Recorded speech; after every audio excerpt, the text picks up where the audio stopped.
Good morning, class 7. Today we are doing metals and non-metals revision again.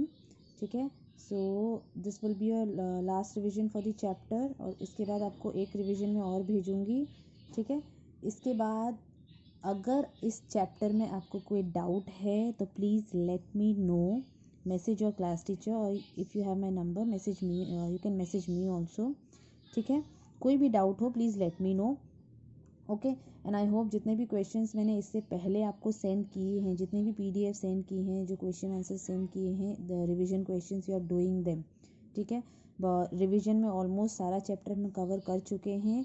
आपको chapter की एक एक line बहुत ध्यान से पढ़नी है, जो मैं आपको बार बार बोलती हूँ, बिकॉज आप जब तक खुद चैप्टर को लाइन बाय लाइन नहीं पढ़ के समझेंगे आपको चैप्टर समझ में नहीं आएगा, हम कितना भी रिवीजन करा लें. ठीक है. You all are in class 7 now.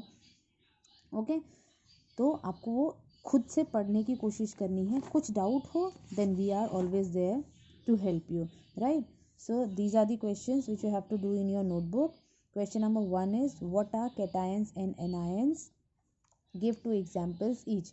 आपको कैटायंस और एनायंस को डिफाइन करना है. What are cations and what are anions. ठीक है. कैटायन और एनायन पता होने से पहले आपको आयंस पता होने चाहिए. हमने जब चैप्टर डिस्कस किया था पेज नंबर 77 पर केमिकल प्रॉपर्टीज़ आपकी बुक में डिस्कस की थी. ठीक है. तो वहाँ पर हमने जब केमिकल प्रॉपर्टीज़ पढ़ी थी तो उसमें आयन फॉर्मेशन पढ़ा था. ठीक है. I show you the page. This is the page जहाँ पर हमने कैटायंस और एनायंस पढ़े थे. नाउ कैटायंस और एनायंस पढ़ने से पहले मैंने आपको वहाँ बताया था व्हाट आर आयंस. आयंस क्या होते हैं? एनी एटम और मॉलिक्यूल, किसी भी एटम पर या किसी भी मॉलिक्यूल पर जब कोई चार्ज प्रेजेंट होगा, या पॉजिटिव या नेगेटिव, ठीक है, ड्यू टू द गेन और loss of electrons, then it is termed as ion. ठीक है. अगर हम सोडियम लिख रहे हैं, सपोज हमने सोडियम का सिंबल है Na, तो ये सिंपल एलिमेंट हो गया. ओके. ये एक एटम है सोडियम का. अगर ये सिंपल सोडियम है, लेकिन अगर इस पर हमने कोई चार्ज लगा दिया तो इस कंडीशन में ये आयन है. अगर इस पर पॉजिटिव चार्ज है तो ये क्या होगा? कैटायन. वहीं अगर किसी पर नेगेटिव चार्ज होता है तो वो होगा एनायन. ठीक है. तो आयन्स क्या होते हैं? अगर सिंपली किसी पर चार्ज होता है तो हम उसको आयन बोलते हैं, अगर वो सिंपल चार्ज है. ठीक है. चार्ज पार्टिकल को हम आयन बोल रहे हैं. लेकिन अगर आयन को भी अगर हमें आगे डिफ्रेंशिएट करना हो कैटायन और एनायन में, तब अगर वो पॉजिटिव चार्ज है तो हम उसको कैटायन बोलते हैं. ये सोडियम है पॉजिटिव चार्ज के साथ, इसको हम कैटायन बोलेंगे. ये क्लोरीन है नेगेटिव चार्ज के साथ, इसको हम एनायन बोलेंगे. ठीक है. So what are cations? Cations are the positive ions. What are anions? Anions are the negative ions. और आपको उन पे एग्जाम्पल्स भी देने हैं 2 ईच में. ठीक है. Question number 2, why chlorine is added to swimming pools. अब क्लोरीन में कौन सी ऐसी प्रॉपर्टी होती है जिसकी वजह से वो स्विमिंग पूल्स में डाला जाता है क्लोरीन का powder.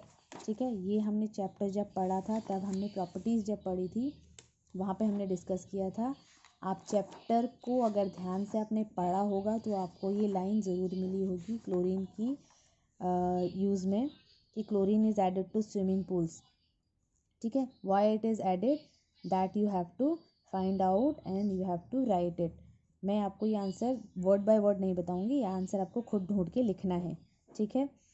Question number 3 is give the equation for the formation of rust. Rust जिसको हम जंग बोलते हैं, जो लोहे की चीज़ों में लगता है, आयरन में लगता है, उसकी फॉर्मेशन की. रस्ट कैसे बनता है? रस्टिंग क्या होती है? Rusting means slow oxidation of iron. Iron का ऑक्सीडेशन होता है, मतलब आयरन ऑक्सीजन की प्रेजेंस में, आयरन ऑक्सीजन के साथ मिलकर एयर और मॉइस्चर की प्रेजेंस में रस्ट बनाता है, जिसको हम हाइड्रेटेड आयरन ऑक्साइड भी बोलते हैं. वो पेज नंबर 81 में 81 पर आपकी बुक में दिया हुआ है.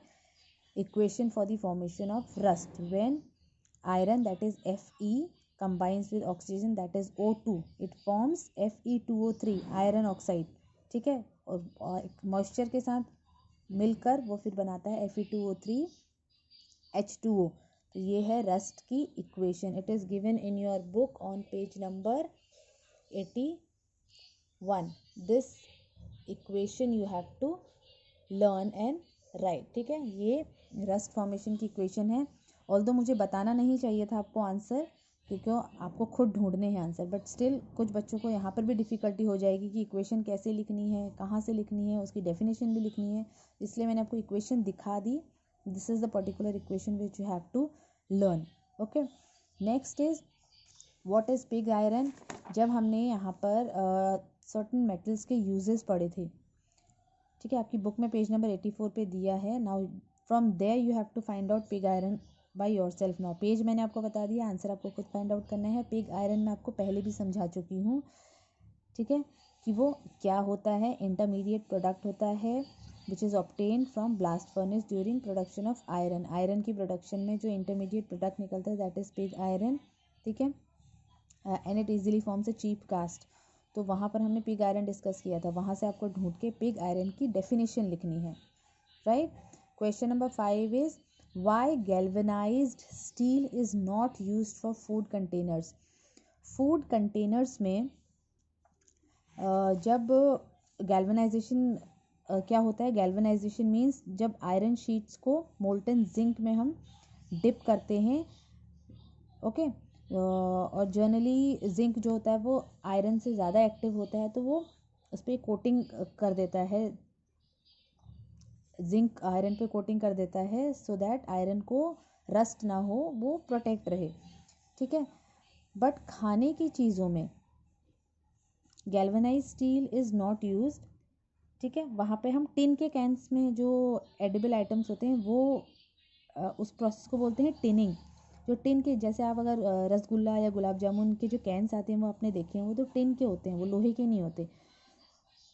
Iron is not use, galvanise steel is not use for containers. Galvanisation की प्रोसेस वहाँ पे नहीं होती है, यहाँ पे टिनिंग की प्रोसेस होती है. आयरन शीट्स को मोल्टन टिन में डिप करते हैं. जो कैंस होती हैं वो टिन की कोटिंग होती है उसके ऊपर इंस्टेड ऑफ जिंक. वहाँ पे जिंक की कोटिंग क्यों नहीं करते, क्योंकि जो जिंक होता है, होते तो वो लोहे के ही डब्बे हैं, लेकिन जो उस पर जो कोटिंग होती है वो होती है टिन की इंस्टेड ऑफ जिंक.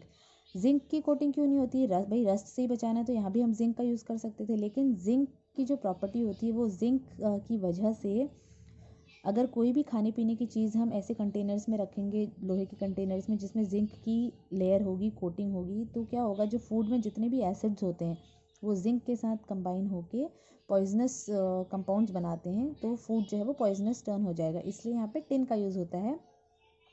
ठीक है, क्योंकि वो उसके फूड के साथ मिलकर फिर रिएक्ट नहीं करता. ठीक है, so galvanise steel is not use because zinc forms poisonous compound when it reacts with the acids dissolved in food. So that is why galvanized steel is not used for food containers. So instead of molten zinc यहाँ पर हम tin का use करते हैं. ठीक है, it is also given on page number 82 in your book. From there you have to find out the answer and write it. I hope these answers are clear. Still if you find any difficulty in this chapter, please let me know. Okay, thank you.